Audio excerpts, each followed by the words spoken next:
really nice to meet you. I'm really, really happy to be able to talk to you because for a few years now, I have been going down the rabbit hole of Scandinavian folk music. I've become really interested in it. As an introduction for our viewers, could you talk to us about, what your background is, how you started, and how you ended up doing Swedish folk music? So I'm a musician from Switzerland. I grew up in Geneva. I studied classical music, classical violin, since I was very little because music is in my family.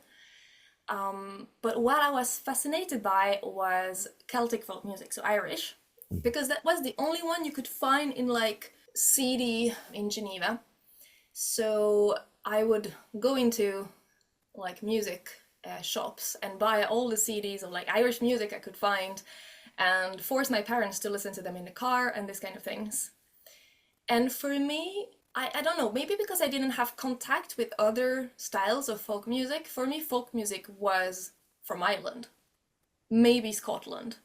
But it was really hard to have any kind of contact with, like, I don't know, Balkan folk music or any other kind.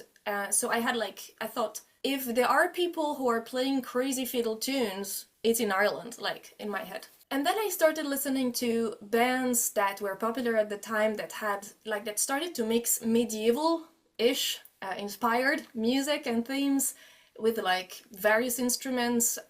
There were different types of them. There were the ones that were more goth, the ones that were more like almost punk, metal, of course. And I was always fascinated by the weird instruments, like, oh, a hurdy-gurdy, that looks amazing, I want one. And one of them was the nyckelharpa. And at some point, through completely other circles, I met someone who played the nyckelharpa. And she was really nice. She was from not so far away from my place. I was still very young, I was like a teenager.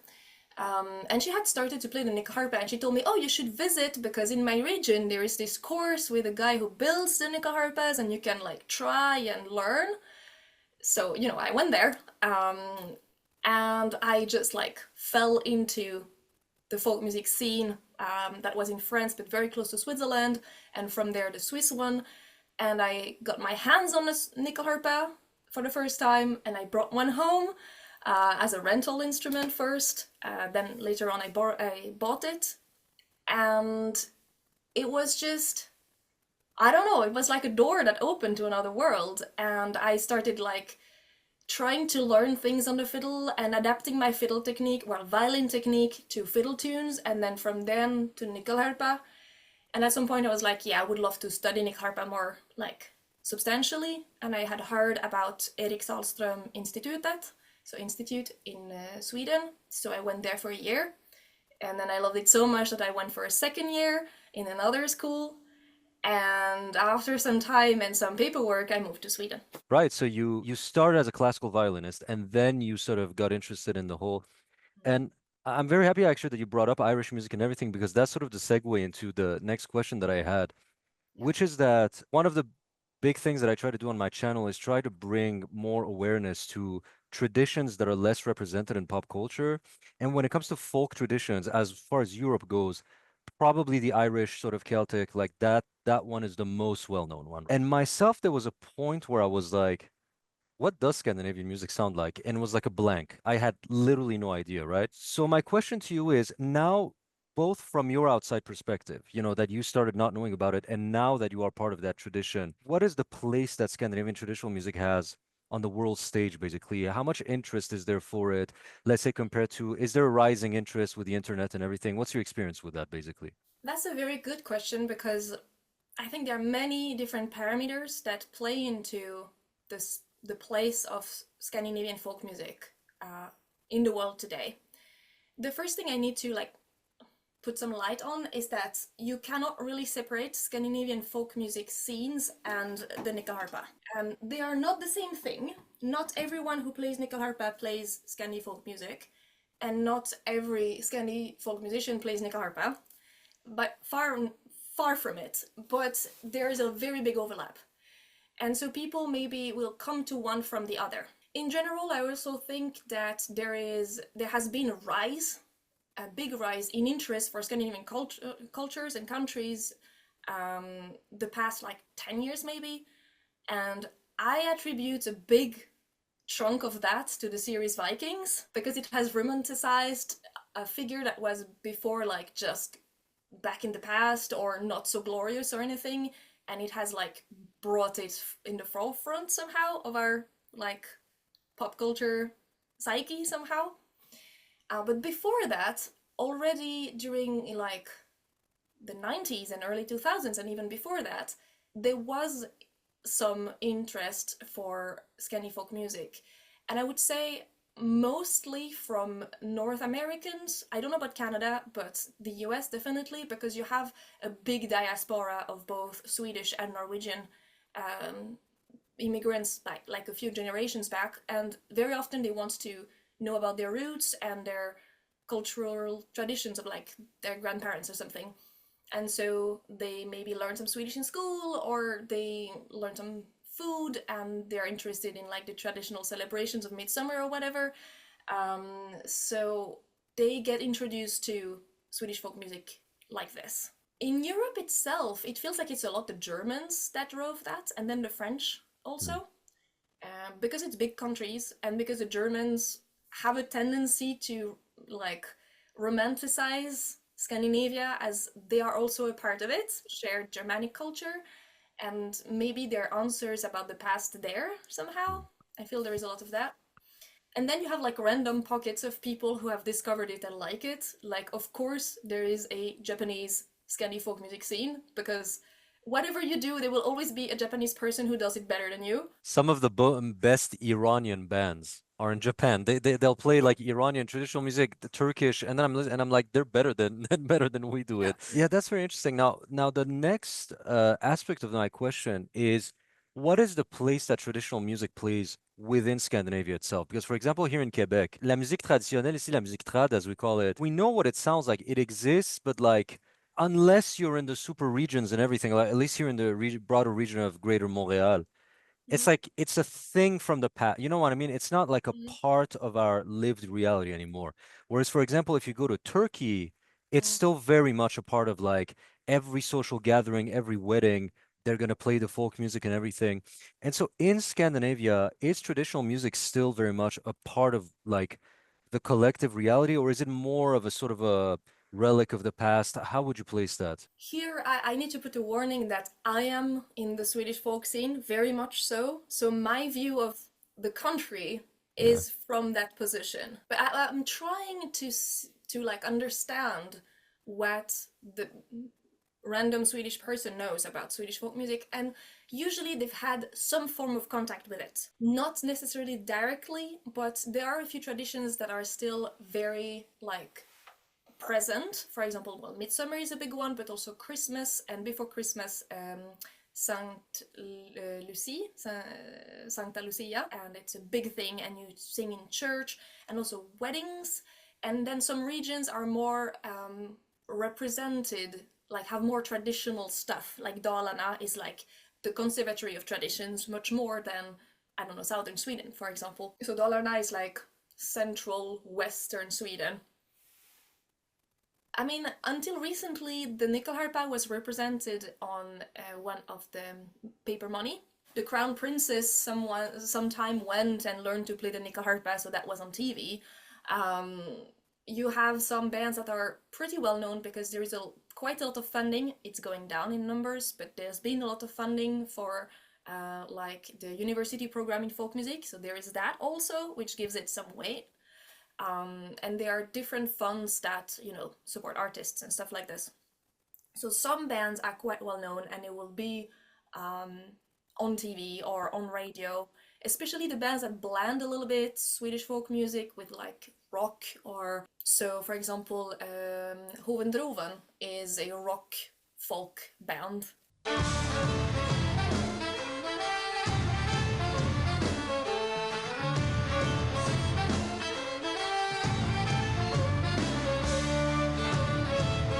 And they've gone pretty popular like in the general population, also because they took part in like some competitions on TV and stuff like that. In Norway, I would say that folk music is a little bit more popular because Norway is a younger country, so they had the independence not so long ago. So there is much more like national romanticism, and there is also bigger difference between the regions. They have different dialects, a little bit more the nose in their traditions somehow. It's also a smaller country in population and with a stronger rural population for a longer time. So they have more distinct and diverse and rich traditions. Well, not maybe richer, but they have more sources. Quite often you will have folk musicians on TV or on radio. They have I think, the oldest folk music recording radio program in the world. They started in the 30s and they're still going. In Norway, it's a little bit different. I could not say for Finland. It's country by country, and in Denmark, it's also quite hard because it's a small country, very urbanized, so they don't have as much rural traditions where things are kept. So, yeah, I would say the general population has had contact, at least songs or some artist on radio or TV, but direct contact, maybe not. When you see, I mean, you talked about urbanization. In my experience, the more urbanized the society is, the less the traditional music is a literal part of their experience. You know what I mean? Like, for example, if you have a wedding now here in the region of Montreal, they're not going to be playing traditional wedding songs, right? At the wedding, they're going to be playing Céline Dion or whatever, you know? Now, you already actually mentioned the next question that I want to go for. So you talked about how, for example, Norway, there's those differences with Sweden and everything. So my question is, we talk about Scandinavian folk music, right? But I'm certain that like this part of Sweden doesn't have the exact same tradition probably as that part of Sweden. And so could you actually talk to us a bit more about, like, for example, I know that the nickel harp, I know is, everybody told me it's like Swedish Yeah. specifically. It's very tied to Sweden. You yourself, like, would you say that it's Swedish folk music that you know, or do you also know Norwegian music? How much can we talk about a Scandinavian tradition in the broader sense? I talk about this again from the perspective of an outlander, someone who came from another country and discovered stuff. So there are people who are born in a region and have a very regional tradition, but that's not me. I am very broad, and I love different traditions and different regions, and I can't choose. So I still love to learn about many different ones. And I think we can talk about the Scandinavian tradition, like more global thing, including actually Finland and Denmark to some extent, because um, it's a continuum.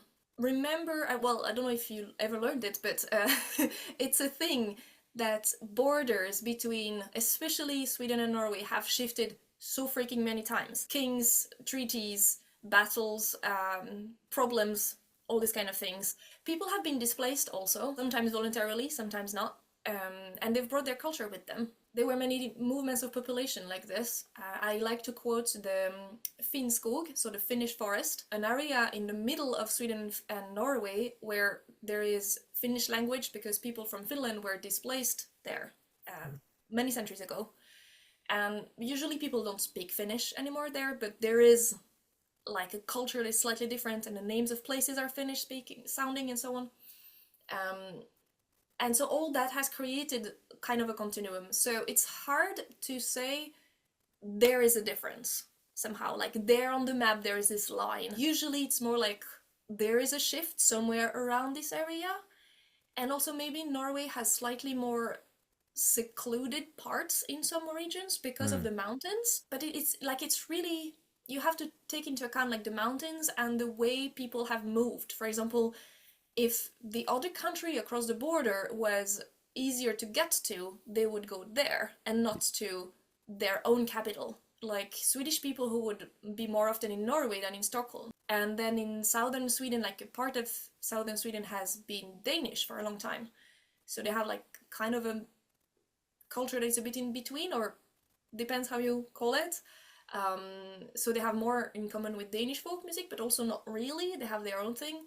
So it's like all a continuum, and when you learn the different types of tunes, especially the polska, that is like the type of folk music, you see that the rhythms, for example, they start to shift a little bit, and you move like a little bit to the west or to the east, and you see, it's changing like this. And when you make a map of a certain kind of tune or rhythm or something, you see that it's like concentrated in one area, but then you have a few dots that spread out. So yeah, I think we can say Scandinavian tradition, but to be debated.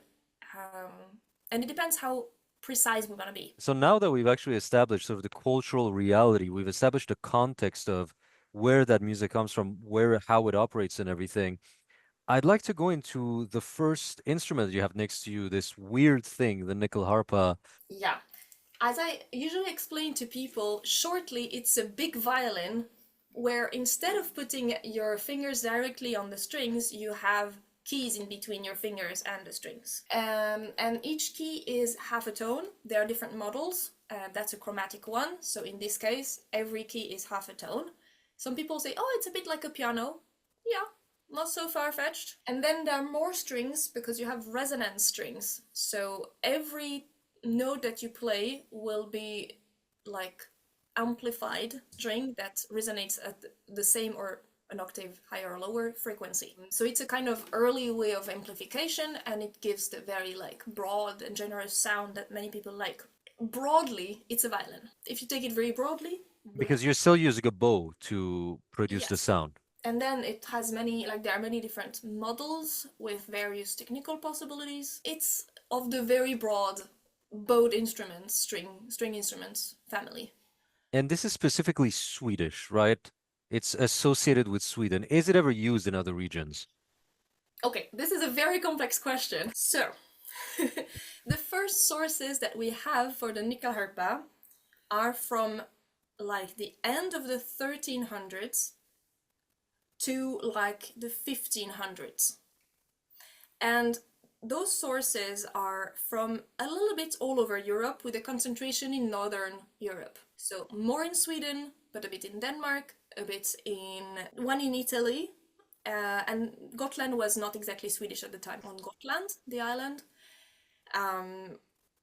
So it seems to have been present, at least to some extent, a bit in different places in Europe, concentration in Sweden already. And then there was a publication of like dictionaries or like descriptions of the world by German in the 1500s and 1600s, and they depicted the nyckelharpa very clearly. The first book source that we have. But it's always hard to say exactly if the people who depicted things had seen them or not, or if they had just seen one, or you know how many people traveled and in what conditions. So we don't know exactly where the instruments were made, for example, or if these were Swedish musicians who traveled. Who knows? But in general, it's concentrated in the southern third of Sweden, and then with time, it concentrates more and more towards central-ish Sweden, and then in Uppland. So that's the region where I live, where I am now. That's just north of Stockholm, and that's where the instruments survived and developed. So in the medieval times, it was not looking like that. You can remove like half of the volume and most of the keys. So it was a very simple version, and then it developed and gained more keys and more strings and so on. And what we call nowadays nyckelharpa, you can also argue so much over that, like what qualifies a nyckelharpa or not. But what is the chromatic nyckelharpa, which is played mostly nowadays, this, is an invention of the 1920s, 30s. So it's not even 100 years old yet. So when people ask me, is it a medieval instrument, for example, I'm like, kind of, but also not this one. Is it a Swedish instrument? Yes, probably, but is it a Swedish invention? The chromatic one, yes, but the origin, the idea of the instrument, we don't know. And also it has received like influences from different other sources. For example, the resonance strings might have been like brought back from India as a concept. We are Hmm. not sure. It's a hypothesis. So it's very hard to trace the origin of something. So many different things, and most of the time it ends up in a big question mark. But there has been debate to name the nyckelharpa as like the Swedish national instrument, which did not go until the conclusion that yes, it is. But it's been called the soul of the Swedish people. That's what I heard a lot. Yeah, it's very associated. And for example, does it have any presence in Norway, for example, in Norwegian folk music? Very, very little. But then also, as said, not everyone who plays a nyckelharpa plays Swedish folk music. So now there is actually that's an analysis that we made with the current director of Erik Sandström Institute.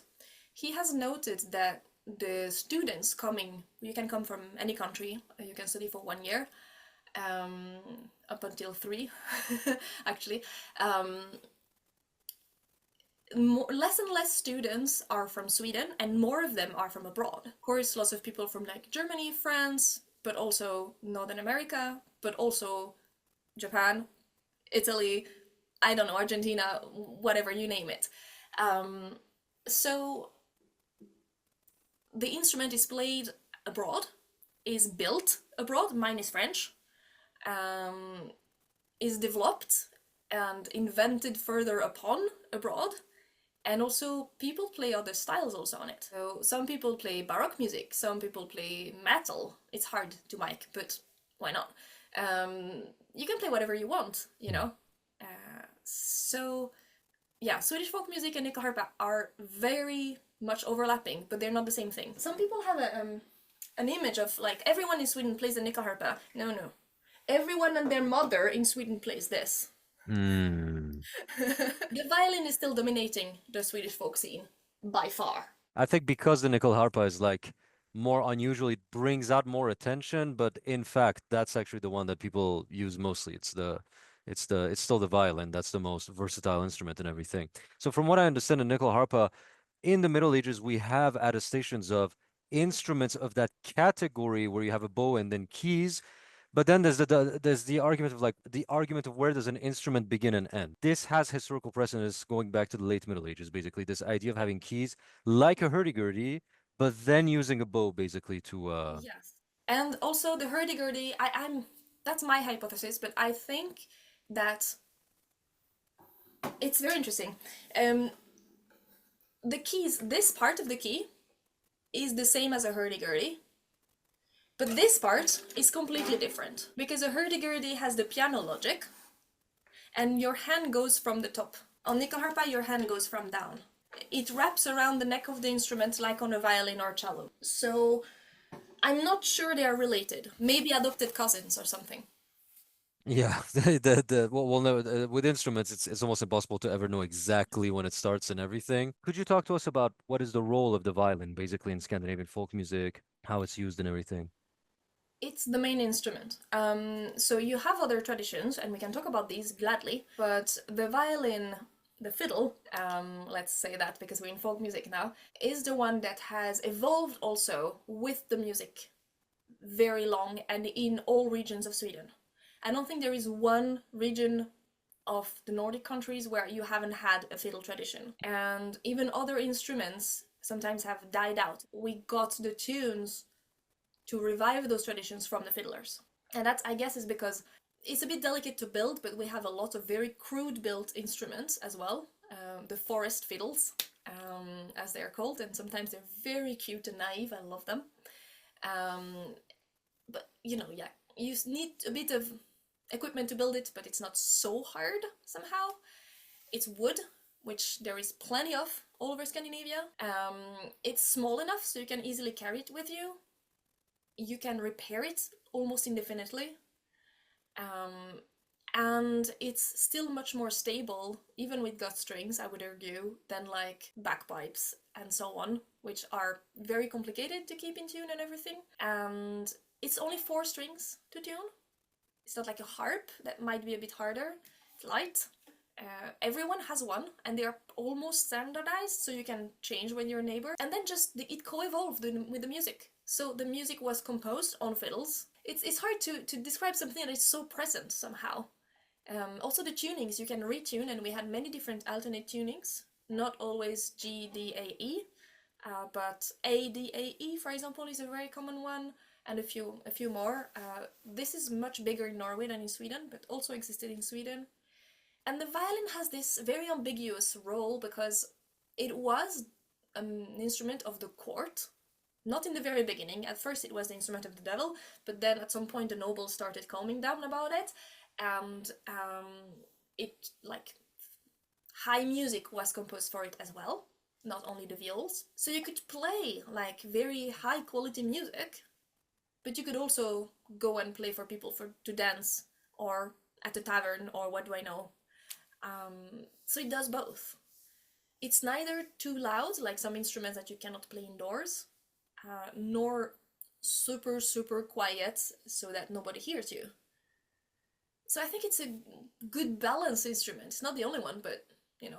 It's a very versatile instrument. It's something that I've talked about. I mean, it's possibly the most versatile instruments in whatever tradition you look at, in Iran, in Greece, in Ireland, in Sweden, in India, and they never sound the same. When people play the violin in the Greek style, people can't believe that it's the same instrument as the Scandinavian violin because it's such a versatile instrument, because of the intonation and the articulation that you can bring to it, basically. Whereas, let's say with a piano, there's so much you can do to change the sound of a piano at a level with the techniques and everything. You know, you're more limited, let's say, in the scope of the sound that you can produce. But with a violin, it's like manual driving. It's instead of automatic driving in a way, you have more options and everything. And I mean, we even see very alternative techniques. Even in Sweden, actually, we have some tunes where you will like pling with your left hand while you play with the bowing hand.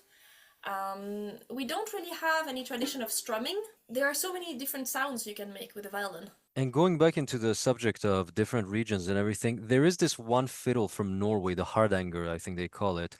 Yeah. What is that? I'm very curious about what that is. The wet dream of every fiddler that discovers it.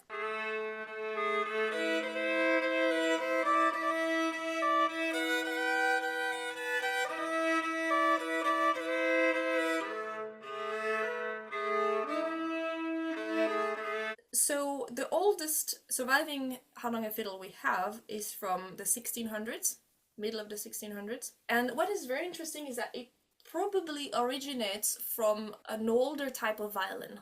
It's called a fele, and fiddle could also refer to like yiga, which is like jig, not the dance, but the type of instrument. So it's this very complex, and I'm not a specialist at all, world of when the violin emerged, and when the double bass did the halfway from the viols, with the flat back or curved back and all this. So it has a bit of a different construction, the Hardanger fiddle. I'm gonna use my fiddle as a representation, but imagine with me now. Traditionally, it was smaller, a bit shorter, and has a slightly different shape.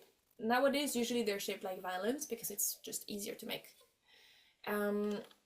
They have a higher top. So normally, with a normal violin, you can't see through the instrument, but with a Hardanger fiddle, it's raised so much and like you can see through the F-holes. The bridge is also placed differently and has a different balance and is much flatter, so you can play several strings at the same time more. And you have extra strings that go under the fingerboard and underneath the playing strings, the resonance strings like the nyckelharpa, that add more sound. Then there are differences in the playing style because it's also tuned higher than a normal, like usual violin. So the strings are more tense and the tone is different, production of tone, the style of playing is different. So it's a very close sibling to the violin. What is interesting with just Norway is that because of the mountains, you have the Hardanger fiddle districts and the usual fiddle districts. So it's a little bit more like regionally separated. So the high fjords with like high mountains and deep valleys and stuff, like south and west, have the Hardanger fiddles. And then the north and the border with Sweden and the south, well, like not the south, but like Oslo region, they have usual violins. Then people have moved and now you have a bit of everything everywhere, but it's more regionally separate. I mean, the nyckelharpa is also more centered here in Uppland than in the other regions. Other instruments, oh yes, plenty. One of my favorites is the Swedish bagpipe.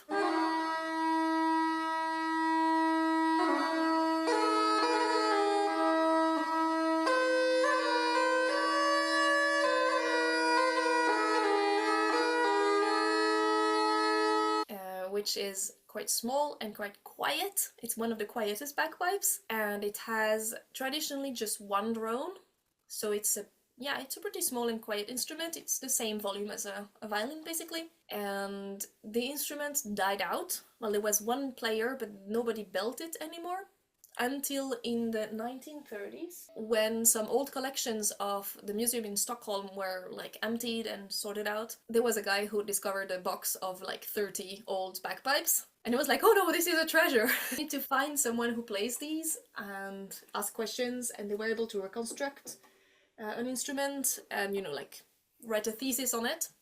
And then it laid there until in the 1980s when someone decided to try to build new ones based on the historical findings but modernized.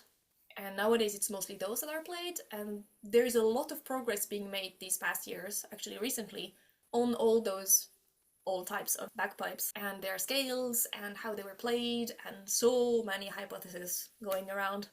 I have just a tiny toe in this scene, but I find it fascinating. Then we have all the flutes, many different types of flutes, and some of them we don't know if they are like the same flute but by a different guy. Some were pretty well known. The Herredalspipa, so pipa is a flute, is pretty well known, but there are many other ones, and some are still being reconstructed. Also a lot to do there, a lot of research. Some traditions are continuous, but most of them have been interrupted. Then there is a pretty rich, especially in Norway, accordion tradition. So in Norway they have a few, I'm very not versed in accordions, but there are a few very specific Norwegian accordions from specific regions. And what is kind of funny is that the Hardanger fiddles, they can only play in some keys, and it's not the same as the accordions, so they cannot play together. There are also some in Sweden, different models. And then we have all the vallmusik. So vall is the fact of taking the cows or the cattle in general out to the mountains or the forest in summer, and there is a lot of music associated to that. So you have all the kulning.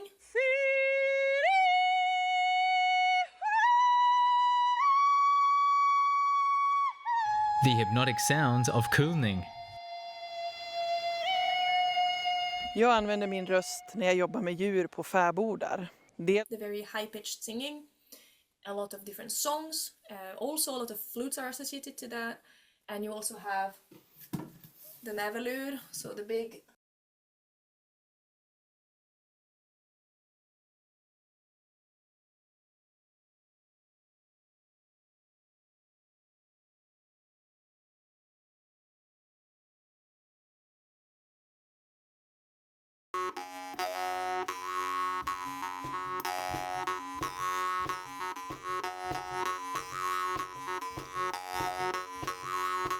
langlike and langspil, which are like citerns that are on tables. So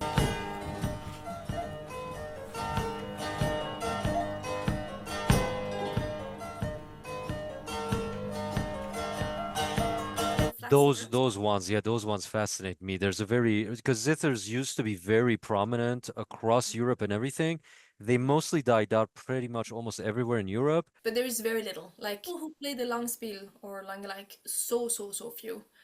It's actually one of the instruments that survived in its specific form in Iceland, and it's actually bowed in some cases. So there are some musicians doing research on that. I'm looking forward to their result and to all music they produce, because it's very specific for Iceland. And other instruments were not super prominent in Iceland. Like, yeah, there were probably fiddles and stuff, but it was not like as strong. They had mostly a vocal tradition, which is also very rich. Vocal tradition, you could talk about the whole day or a whole year. There is a lot to say in different regions. In Finland, which I include in Scandinavia because of the shared history with Sweden and so on, colonialist history, you have kantele, which is also kind of the family of the citerns, and it is a cousin or like sibling of the kankles and everything from the Baltic countries, so it's more this like cultural area.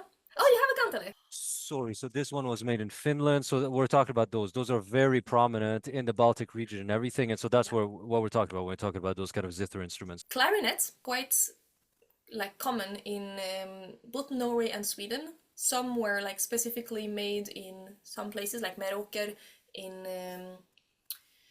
Norway, and they have been rebuilt, and they are trying to do something with this tradition. But you need people to be interested to carry a tradition, and it's very small interest so far. Actually, wooden flutes, traverse flutes, were also found, especially in southern Sweden. What more do we have? Oh, we have a hurdy-gurdy. A very simple hurdy-gurdy, mostly on Gotland, but I think there are a few finds in other places as well. Gotland, southern Sweden. We have even polskas that are called like hurdy-gurdy polskas. And then there is another tradition that I call Scandinavian because it's still in the same area, but it has a completely different history. it's the Sami music. Also, what is very complicated to both understand and explain is that it's not a separate tradition, like exchanges between Scandinavian people, so like Swedes and Norwegians, and Sami people have been there millennia now.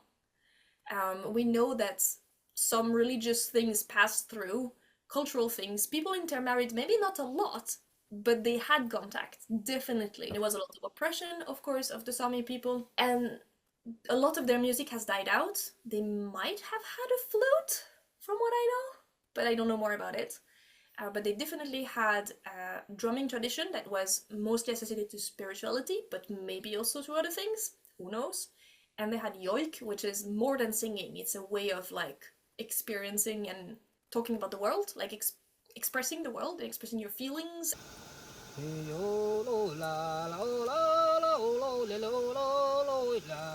Joining together with other people and celebrating life and so on. Also a very complex tradition that I know very little of because it's, as I said, it's a lot that has died out. Oh yeah, drums. Drums are super interesting because there was a drumming tradition in Swedish folk music and it still exists in Norway. But in Sweden, at some point during the multiple wars between Sweden and Denmark, someone had an idea, we're gonna use drums to give signals to the military. So everybody who plays drum now has to be a military person, and also you cannot play drum if you're not in the army. So basically all dancing tradition, like all the traditions of drumming for dancing, we have sources of people dancing to a single drum, has disappeared. The two main sources we have for how it could have sounded like are the drums in Norway that have been preserved to some extent. That's the closest one probably, and some drums and a little bit of like notation, but it's very hard to reconstruct music from that, from a specific place in Småland, so in southern Sweden, where only women of a certain group were allowed to play the drums. Now we import traditions from other countries, basically. So now it's interesting. We've gone over the instruments and everything, and now I want to go over actually a subject that's the one that really fascinates me. Um, so I was listening to Swedish. I was listening to one of your videos at some point, and you were like, doing demonstrations and everything, and I think I was cooking at the same time. And so one thing that I've talked about a lot is that European music, for the most part, uses these scales that are usually not considered microtonal. So even if we look at the Pythagorean scale, for example, it's still the biggest difference is like 10 cents from equal temperament. It's not really. So some people say, "Oh my God, Pythagorean is microtonal." I'm like, not really. You can't really tell the difference. I'm Iranian, so we are like we have microtones everywhere. And I remember I was cooking, my mom was there. You start playing something, and we literally go, On D, not much. On G, much more. And on low C. So on the lower strings, sometimes you can go up to almost the entire half tone just by doing that. we're like, what is this? I just heard like a 50-cent difference. And then I learned that Scandinavia is one of the few regions of Europe that has an actual microtone, and not like 10 cents micro. No, no, no, like actual microtones, literally like you would find in Turkish music. Yeah. That blew my mind. So could you talk about that a little bit, please? Oh, this is such a big topic and I love it. So please tell me stop if I start talking for like 3 hours already. It's one of my subjects that I research a lot. I'm fascinated by it, maybe because I come from classical music, so I'm not used to that, and then it blew my mind when I started to like dig into it. So yes, Scandinavia, and I can't really talk for Finland, but at least Sweden and Norway have very clear non-tempered traditions. They have a tendency to be tempered, to get tempered nowadays, because we're not used to those scales anymore.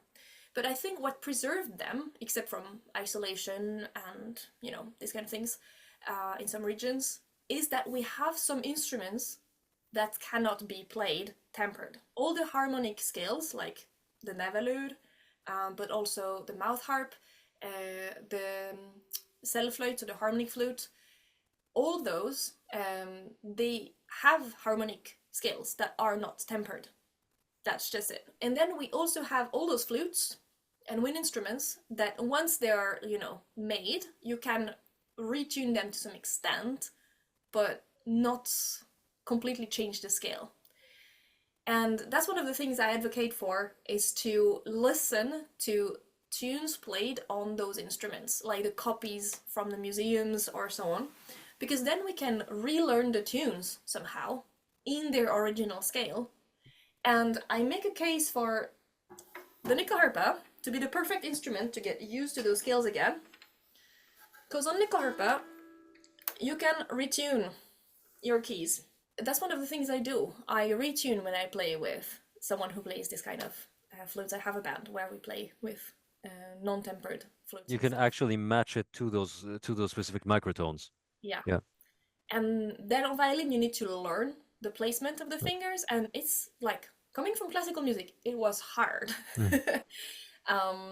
But yeah, it's a work. And we have scales, especially the bagpipe scales, that are the ones that people have looked at the most, maybe. But they're found also on violins, maybe from the bagpipes, where especially the third, the sixth, and the seventh are not tempered. Third would be right in the middle between minor and major, and then the sixth and seventh, it depends a little bit. And what I find very interesting also is that in Norway there is a lot of Lydian mode, and Lydian is a tempered approximation of the harmonic scale, and they have quite a strong tradition of mouth harp and harmonic flute. Right. It's one of my hypotheses. Right. There's a lot to do and explore and rediscover tunes. Sometimes you just like take a tune in a tempered scale and you just try.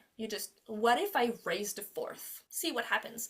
What if I play it between minor and major? There is a wonderful tune, okay, I need to play that starts in the version I've learned it.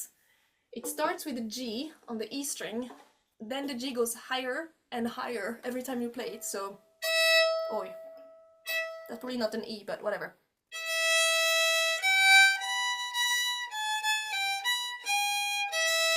So the G goes very short time, like every time you play it you raise it a bit.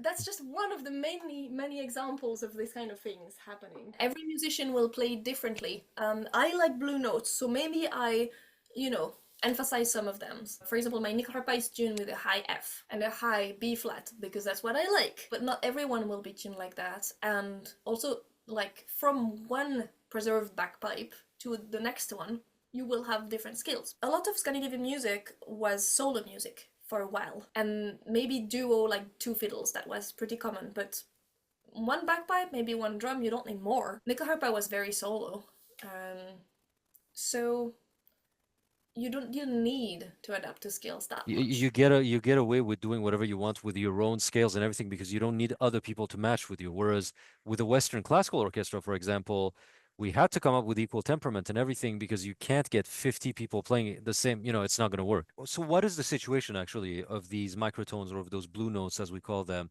in Scandinavian folk music? Is it a very rare thing? Are they seeing a resurgence?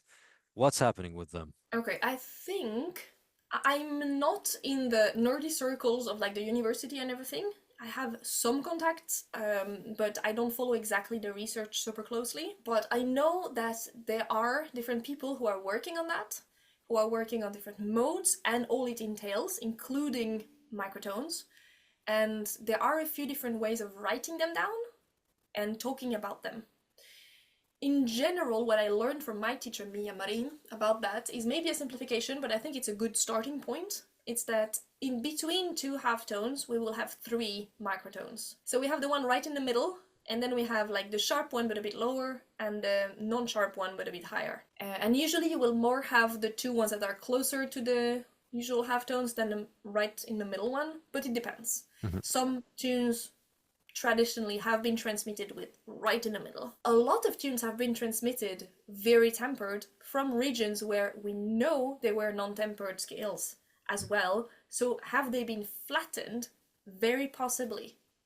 This is something that we see throughout ethnomusicology in the 1900s and 1800s. Usually they would correct them it was always they would correct them. So they would flatten them and everything. That's a big thing. So we have to sort of reconstruct actually how they would have been based on how they're.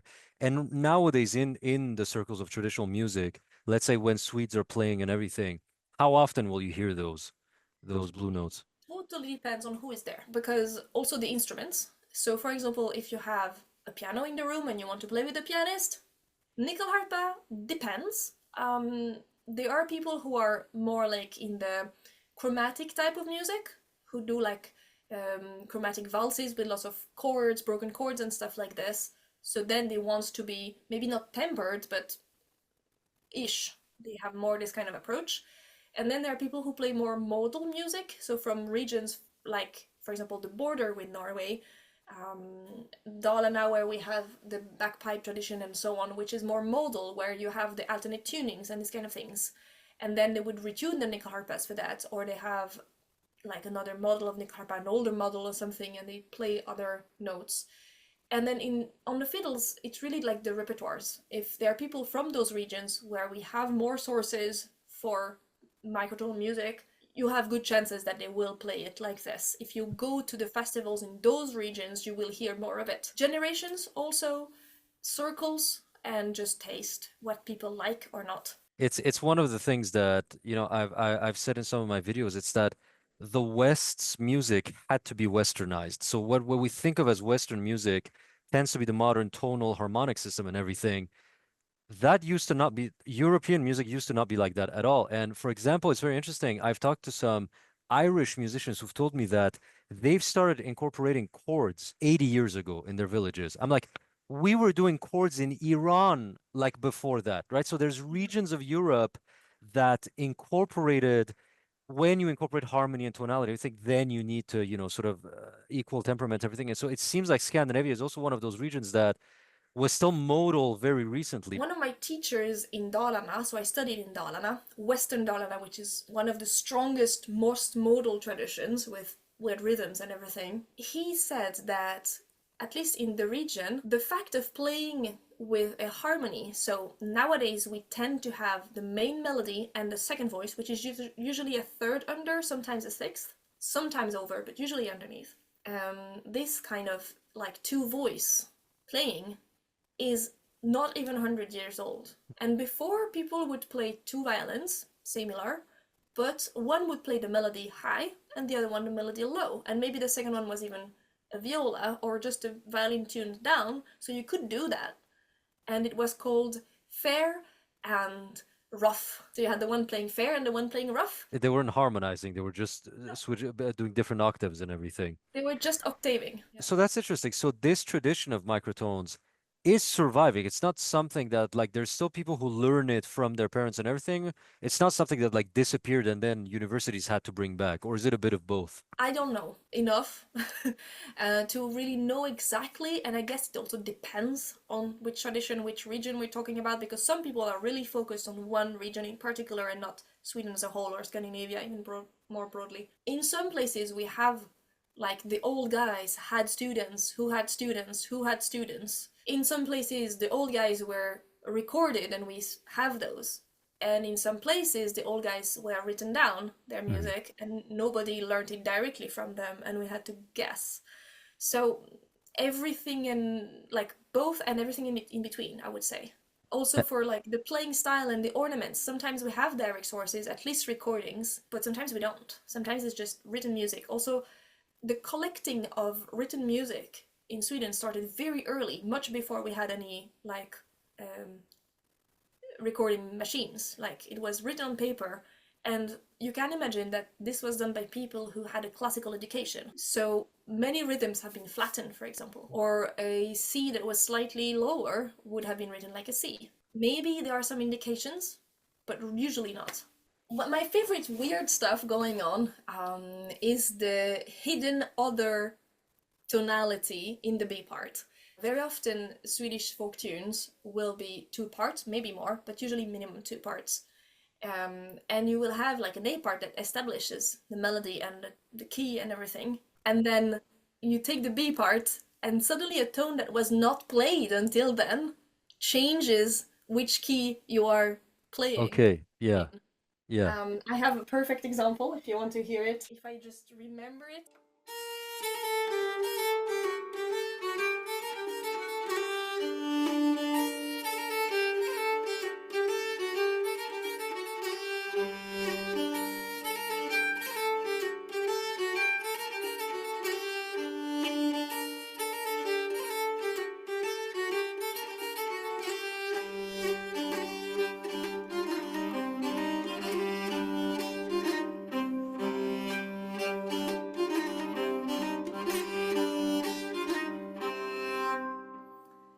you have Yeah. this E flat that is not in the A part that pops up in the B part, and suddenly you go from, in this case, G minor to C minor. You have several tunes that do that, or that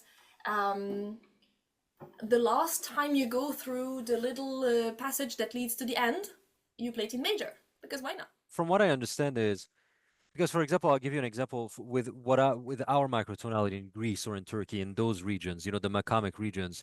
In Greece, what they'll do is, if they're doing, like, they have the bagpipes that still do the old microtones, and let's say, like, the melody lands on E, and that E is like a half flat microtonal, they'll just do a C chord on it. We just harmonize it how we would normally, right? So even though there's microtones, the melody is microtonal, but then the chord progression backing it is completely harmonic. Is like just follows the conventions of tonal harmony. How do you manage, the fact that, because there seems to be like this tension where you have part of Scandinavian traditional music that is now more tonal and standardized, and then the blue notes, how do they coexist? I would say it depends to taste, and it depends on the musicians. I love tension in music, so I don't have a problem with having a second or a weird interval somewhere. Microtones or not, by the way. Then some people are very sensitive. I remember a big debate when I was guesting on an album of some friends with a sound engineer that could not accept my fourth because I had written a bass line and they were like two parallel fourths. And I thought it was perfect. I was so in love with it. I was like, no, can you please play it again at a third? And I was like, no, it's breaking everything. And we had like an argument for half an hour about this because I don't see the problem. And when I write, for example, second voices, I try to write a second voice that is a melody in itself. And if it has a second with the main melody, that's a problem. We even have a tune, at least one, that ends on the second or the seventh, depends how you see the thing. Yeah. And I mean, there is precedence for that in the transition, because I know there's some vocal styles. I know they have like Tvisongur, I think in Iceland, they have something. Ó mín flaskan fríða, flest ég vildi líða, frosti fár og kvíða, fyrr en þig að missa. And in some parts of Scandinavia, and they're literally doing like parallel fifths the whole time, or parallel fourths, something like that. That's pretty good, yeah. They stopped doing that in the rest of Europe 900 years ago. In the 1300s, they were like, we weren't doing this since the First Crusade. Because people go to Iceland, but they don't come from Iceland also. At least That's for a long time. Nowadays it's different, but for a long time it was Norwegians would go to Iceland, and then also Irish people, some and so on, would go to Iceland, but nobody came back from there because it was cold, because it was far away, hard to navigate. So yeah, they have preserved a lot of things. But back to the scene and that nowadays, and how do people deal with microtones? It depends. Some people really go for it. If you listen to Hendingana, it's this band they started in the 80s and they grew bigger in the 90s. And they mix electronic with like traditional music and modern compositions, and they have a hecton of like microtonal things, weird harmonies, and all you can dream of.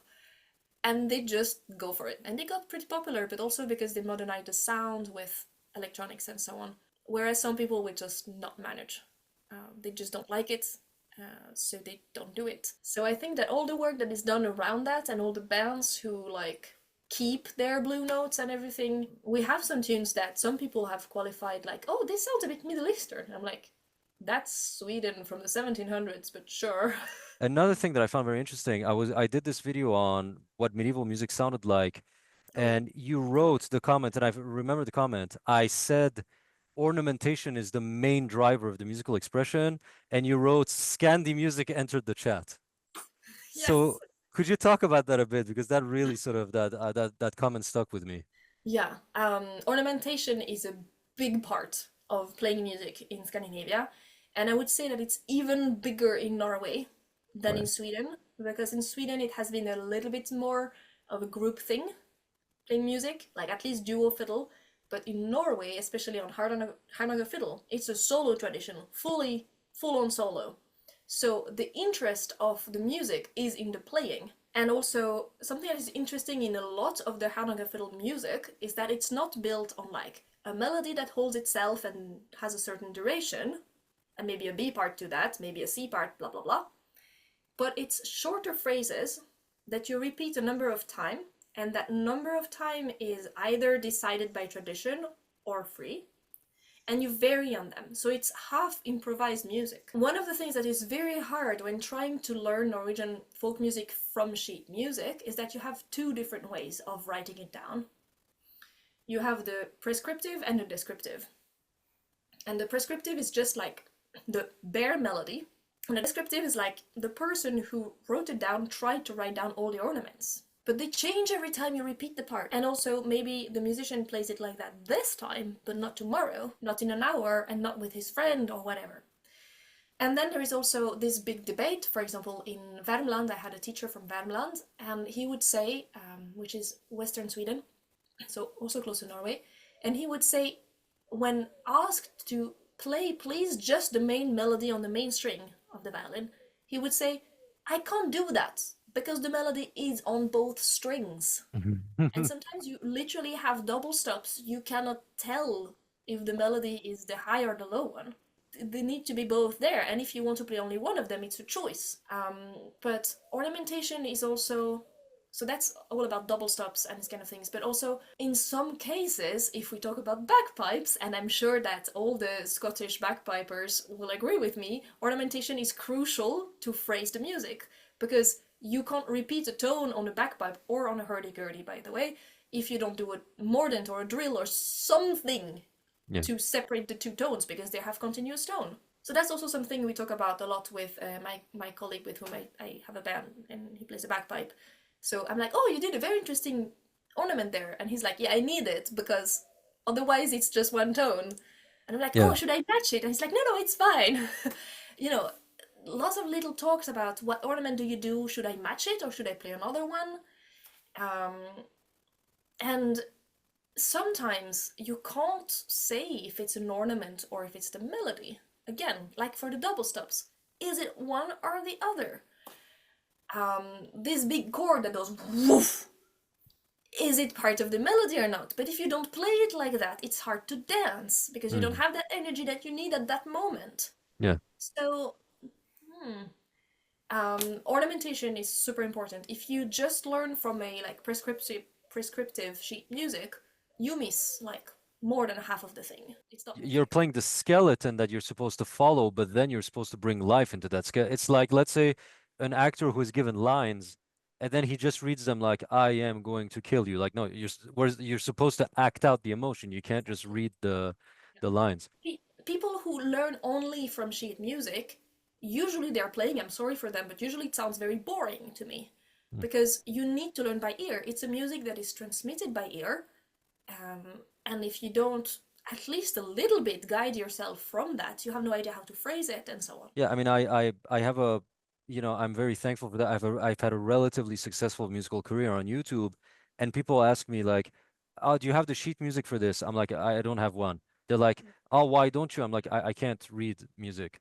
They're like, "You can't read music? How can you be such a?" And I'm like, because it's an acoustic phenomenon. The little story that is, I don't know how true it is, but I like it. I don't know if you know Olof Johansson. No. He's maybe the most well-known Nicaragua player. Maybe. One of them, at least. He's one of the best ones. He's especially known in the US because he's been touring the US a lot. So he started playing Nicaragua when he was, I don't know, a teenager or something. And then at some point he wanted to enter the university in Stockholm to learn more things about music because he loves it.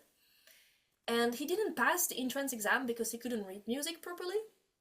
So, well, he founded his band, a little band called Väsen with two friends. And they got so much success that they started touring the world, and now they're like the most well-known Swedish band. And like 20 years later, the university called him to go and teach there. Interesting.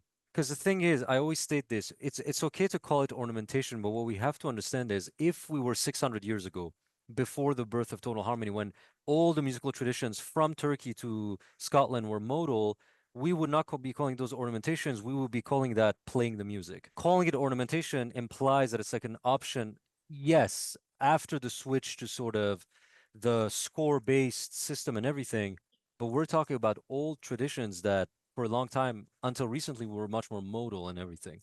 And they were not written down.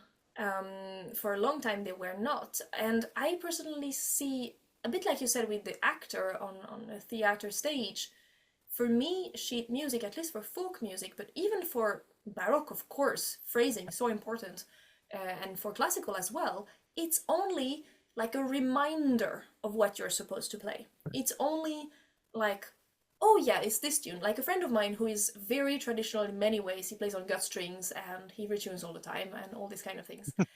When he went to study folk music in one of the schools here, he wrote down every tune, just the beginning, just the first notes in sheet music. But that's not for learning the tune, that's just for remembering how it goes. And that's how I use sheet music. I'm just like, it's for remembering that this tune has this ending, because otherwise I mix it with the other one that sounds kind of similar. It's also why people have asked me, oh, please publish a tune book. And I'm like, if I do so, you kind of have to have a CD that goes with it, because I don't want to give people only the visual and only the sheet music. They need the audio, in my opinion. If they want to play it according to tradition, then if they want to do whatever with it, that's And fair. then even then, the one audio that you gave them, the one recording, because one of the problems with doing recordings is you have like, but like another time you play it, it's going to be different, you know, the ornamentations and Yes, everything. yes, of course. And also, two musicians are gonna sound so different. We have this region called Boda in Dalarna, again,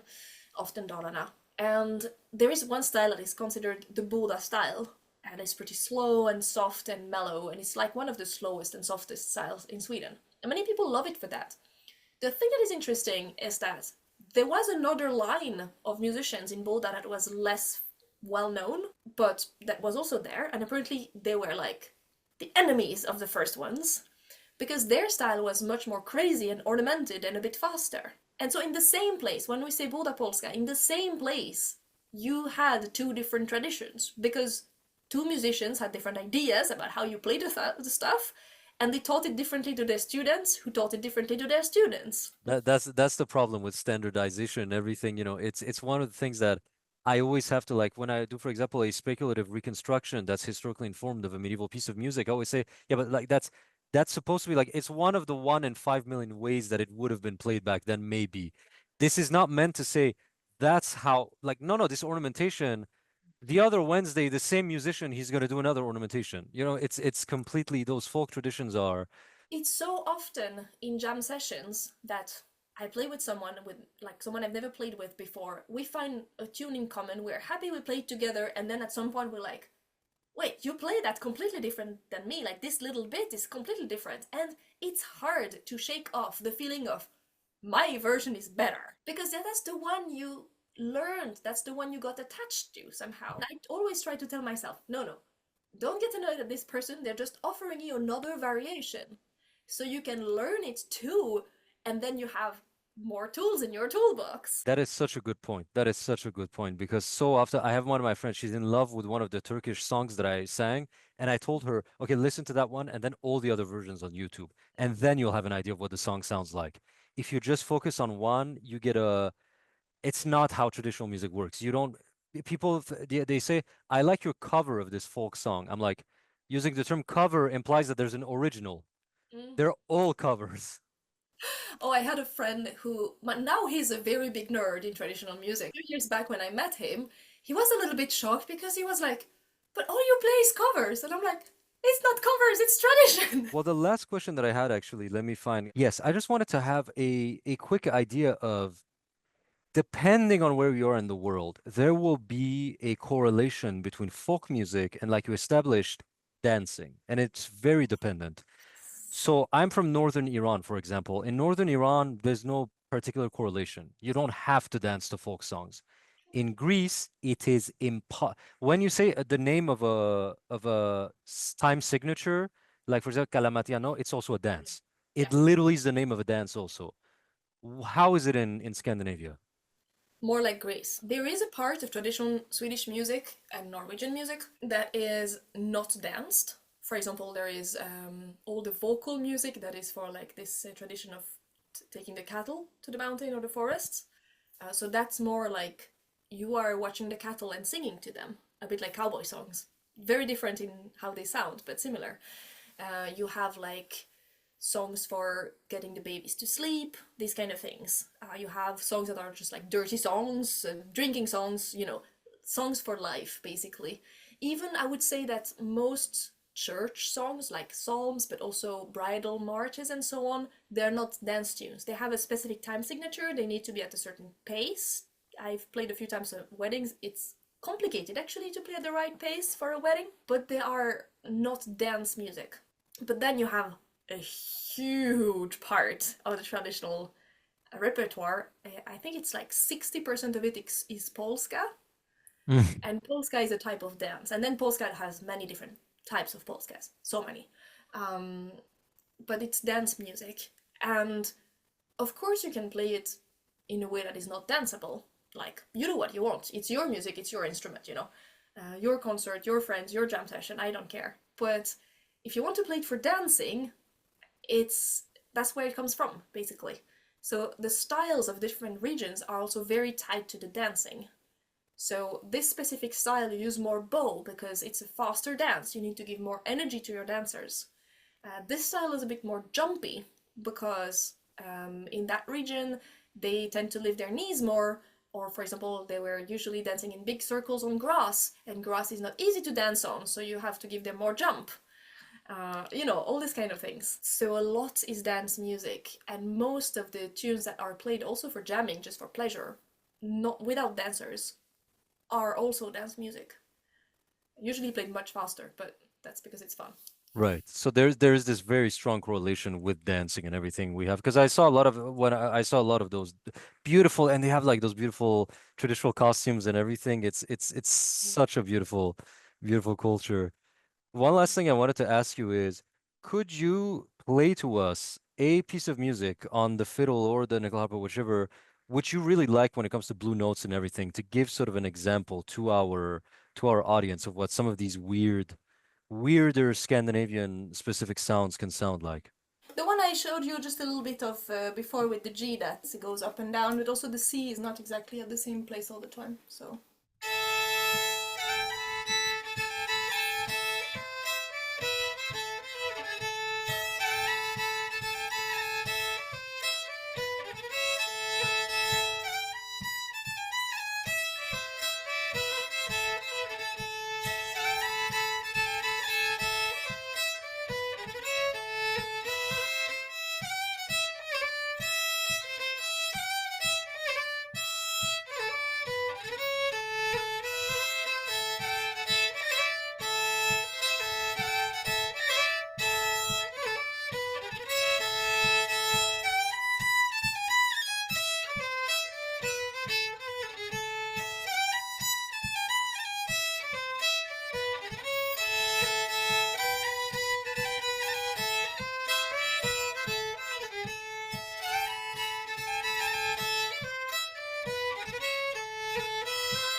sorry for This the E string going crazy. Yeah.